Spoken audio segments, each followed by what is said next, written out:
जोंनि क'क्राझार जिल्ला ट्राइबेल संघनि थरानिफ्राय बे क'क्राझाराव थानाय सानै एसटी समष्टिनि बिजाथि बिथां रबिराम नार्जारी नङाब्ला मुस्लिमा शेवली महिलारी बिथांखौ जाहाथे मन्थ्रिनि बिबान होनानै जाहाथे जोंनि बिटिसिनि गाहाय चिफ हाग्रामा महिलारी बिथाङाबो बे मन्थ्रिनि बिबान होनायाव बिथांमोना मदद होयो आरो आसामनि गाहाय मन्थ्रि हेमन्त बिश्व शर्मा बिथाङाबो जाहाथे जोंनि बे एसटी सेटनिफ्राय मन्थ्रिनि बिबान होनानै जाहाथे जोंनि बे ओनसोलनि दावगानायनि खामानि मावनो थाखाय जोङो गुरै खावलायनाय जाबाय। আমি আজি হঠাৎ আপোনালোকক মাতিব লগা হৈছে। অহাকালি আমি জনাত আসাম এছেম্বলি মন্ত্ৰীবিলাকৰ শপত গ্ৰহণ হ'ব। গতিকে আমি আজি আপোনালোকক জনাব পাই ভাল পাইছোঁ যে আমাৰ এছটি সমষ্টিৰ পৰা দুজন এম.এল.এ. হৈ গৈছে। তেওঁলোকৰ ভিতৰৰ পৰা যাতে আমাৰ কোকৰাঝাৰ ডিষ্ট্ৰিক্টৰ মহিলা এম.এল.এ. এজন উঠি গৈছে, তেওঁক যাতে আসাম চৰকাৰ শ্ৰী হিমন্ত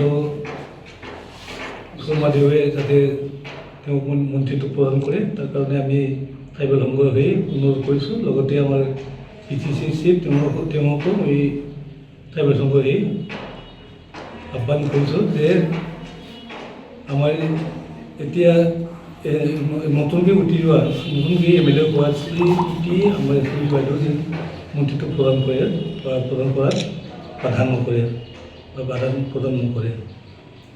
যিহেতু আমাৰ এছটি সমষ্টিৰ পৰা দুজনে এম.এল.এ. হৈ গৈছে, যদিও এজনটো আমাৰ ৰবিৰাম ছাৰ হয়। ৰবিৰাম ছাৰে আগতো এম.এল.এ. আছিলে, এতিয়াও এম.এল.এ.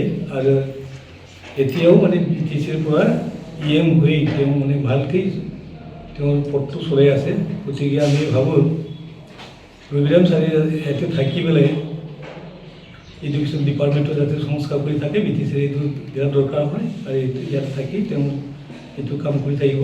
আৰু চুলি বাইদেউ যেন তাত গৈ আমাৰ কোকৰাঝাৰৰ পৰা মন্ত্ৰীত্ব পাই আমাৰ এই অঞ্চলৰ ডিষ্ট্ৰিক্টৰ যাতে উন্নতি কৰে, এইটোৰ কাৰণে আমি ট্ৰাইবেল সংঘৰ হৈ আমি তেওঁ ছাৰক আমি আহ্বান জনাইছোঁ। লগতে আমাৰ শিৱকল আহ্বান জনাইছোঁ তেওঁলোকে যাতে আমাৰ বাইদেউ মন্ত্ৰীত্ব প্ৰদান কৰে। মোৰ ডিঙিৰ অলপ অসুবিধা হৈ আছে, চৰ্দিৰ কাৰণে মাতটো বহি গৈছে। এই নহয়, আমি এইটো কাৰণে মাতিছোঁ আৰু আমি ভালকৈ বড়ো ভাষাত পঢ়াই ক'বলৈ আমাৰ ভাইচ প্ৰেচিডেণ্টক অনুৰোধ কৰিছোঁ। बेयावनो क'क्राझार जिल्ला इउनिट डिस्ट्रिक्ट अल आसाम ट्राइबेल संघ तरफनिफ्राय नोंथांमोननो जोंनि गाहाम हामलायनायखौ जासिहरबाय। दिनै नोंथांमोनखौ बेयाव जों हरखाबै लेंहरनायनि गुबै थांखिखौ जों बेखौनो फोरमायनो सानदों।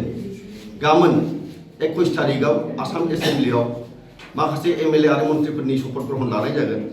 बे शपथ ग्रहण लानायनि सिगां जों बेखौनो आसामनि गिबि मन्थ्रि मानाव गेदेर मुस्रि हेमन्त बिश्व शर्मा बिथांखौ खावलायनो सानदों, जाहाथे बिथाङा जोंनि क'क्राझार जिल्लायाव थानाय मोननै एसटी सीटनिफ्राय देरहालांनाय एम.एल.ए. बिथां सानै दङ।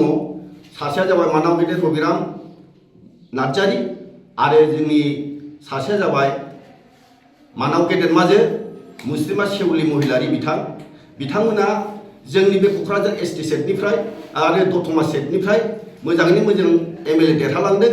दा जोंनो जोंनि बे ओनसोलनि उन्नतिनि थाखाय गाहामनि थाखाय खामानि मावनो थाखाय जोंनो गोबां जौगानाय बिथांखि नांगौ। एम.एल.ए. थानानै जेबो खामानि मावनो हानाय जानाय नङा बायदि साननानै जोंनि क'क्राझार जिल्ला ट्राइबेल संघनि थरानिफ्राय जाहाथे बिथांमोना जोंनि बे क'क्राझाराव थानाय सानै एसटी समष्टिनि बिजाथि बिथां रबिराम नार्जारी नङाब्ला मुस्लिमा शेवली महिलारी बिथांखौ जाहाथे मन्थ्रिनि बिबान होनानै जाहाथे जोंनि बिटिसिनि गाहाय चिफ हाग्रामा महिलारी बिथाङाबो बे मन्थ्रिनि बिबान होनायाव बिथांमोना मदद होयो आरो आसामनि गाहाय मन्थ्रि मानाव गेदेर मुस्रि हेमन्त बिश्व शर्मा बिथाङाबो जाहाथे जोंनि बे एसटी सेटनिफ्राय देरहालांनाय जनजाति नायल' जाल' मोननैनो जोंहा एसटी समष्टि दङ। बे एसटी समष्टिनिफ्राय जाहाथे मन्थ्रिनि बिबान होनानै जाहाथे जोंनि बे ओनसोलनि दावगानायनि खामानि मावनो थाखाय जोङो गुरै खावलायनाय जाबाय। आरो क'क्राझार जिल्ला ट्राइबेल संघनि जानानै जों बेखौनो दिनै बुंनाय बेखिनियावनो आंनि बिबुंथिखौ आङो दोनबाय।